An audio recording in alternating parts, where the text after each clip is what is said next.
Hey, you guys, welcome back to my channel. We are here on this great Monday morning for Who Did It. So let's go ahead and get right into it. But before we do, go ahead and subscribe to the channel, click the bell for notifications, give the video a thumbs up, and engage with me down in the comments. Now, Who Done It works like this. For those that are new followers, hello, all my new followers, and hello to those that's already been here. I want to tell you what the rules is. I will give a scenario of some type of crime or something of that nature that has taken place.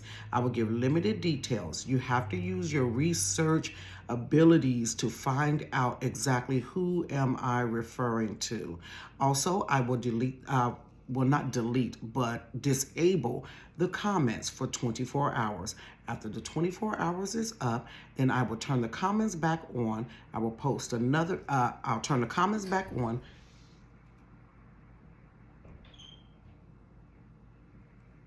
Oh, I thought somebody jiggled my handle on my door. Okay. Honey, it's about to be a whole nother mystery right here. I will turn the comments back on, and you have 24 hours to tell me exactly who you think did it and what you came up with within your 24 hours. After that, I will put up a video that will reveal exactly who I am referring to, and I will give you the details of what happened to them afterwards, if they were convicted, etc., etc. Okay, so let's get into it. So this killing spree, you guys, took place over 5 different states, and it went on for about a 2 to 3 month span. So this particular person had a mom and a grandmother. The mom worked about 3 jobs, so wasn't able to really keep the person. So the majority of the time, the person stayed with the grandmother. Okay, this person dropped out of school. I'm reading my little notes, you guys. It's a lot going on with this story. So the person dropped out of school, but when they dropped out of school, about midway in high school or what have you, they started getting convicted of a lot of sex crimes. So this person had a total of 6 sex crimes. 2 of them were dismissed. 1 they pled guilty to, but then they were acquitted for the other 2 as well. So during this time, this person was supposed to be on trial for a 14-year-old that they had raped, but they ran to a different state and started their killing spree. Now, this person was diagnosed with different type of mental disorders, and one of them was being a narcissist. On this killing spree, this person links with another person that suffers with a disorder that's called dependent personality disorder. They befriended this lady. The 2 people befriended a lady who had kids. During that time, they took the person's 9-year-old daughter, stole some money from them, and raped and killed the little girl. Now they moved to a different state. In this different state, they went to a different state. In this different state, they grabbed 2 girls. The girls were 9 and 7. It was the little girl was the other girl's aunt. They raped both of them. One of the victims, one of the people survived. One of them did not survive. Okay? Another lady disappeared that exact same day, you guys. Raped and strangled her as well. Eventually, they found that person's body. So they stole a car from somebody. They decided to dump that car. And once they dumped that car, they went to get another car. They severely beat a couple, took their money in their car, drove to a different state. They befriend another person that had children. Let me pause right there. I ain't befriending you. I ain't befriending you, okay? So, befriend another person that has children. The family didn't hear from that mother for like a couple of days or so. Decided to go over to the house. They had already been gone, but they took the mom and the daughter down in the basement, beat the mother, raped her, beat the daughter, raped her, killed both of them, put them inside of a crawl space. So when the family came over to the house and found the other children, they were alone and afraid, and that's when the police found the bodies during that time. The same morning that they did that, they broke into another person's house, stole their car and a watch from that person, and also money. Later that day, they go over to a reverend's house.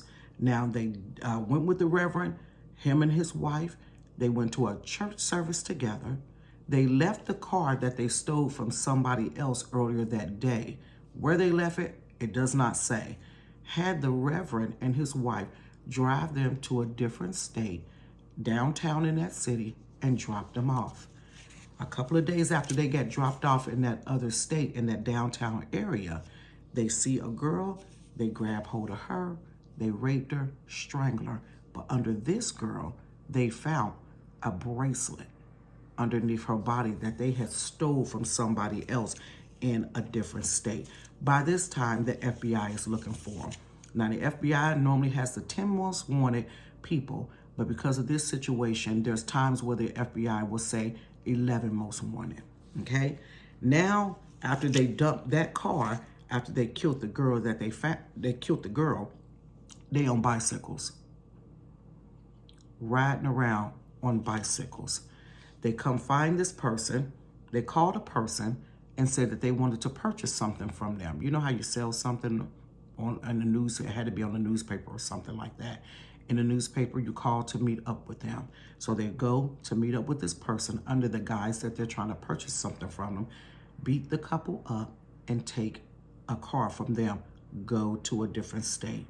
Wait a couple of days, they kidnap, they drop that car, because by this time the FBI is looking for them. So they dump that car off, find another car, beat the person up, carjack them, beats the person up, sticks them in the trunk, and then drives to a different state. They go back to the Reverend's house. The Reverend, by this time, already knows they're looking for you. And so they take and leave from the Reverend's house. Well, they took the car from the Reverend, drove somewhere. I don't know if they dropped this car off. It didn't say what they did with that particular car, but they find themselves walking. So they walked, were going across the street. Another car almost hits them. When they look at them, they notice these are the ones that's been on the television. So the person goes to the gas station, calls the police, watches where they go, because the gas station is just a little ways up, and the police find them sitting in a park on a bench. And in the bed, when the police came up to them, they had a bag. So inside of the bag was different clothes and different shirts and baseball caps. What they were doing was changing their clothes every so often throughout the day so nobody would recognize them, and they were caught after that. Who am I referring to? Who am I referring to?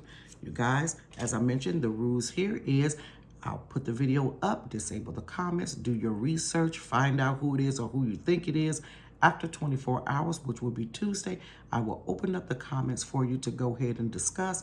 And then on Wednesday, I will drop the reveal video to tell you exactly who this person is. Go ahead and subscribe to the channel, click the bell for notifications, give the video a thumbs up, and also share the video. Have a great and amazing day. Peace.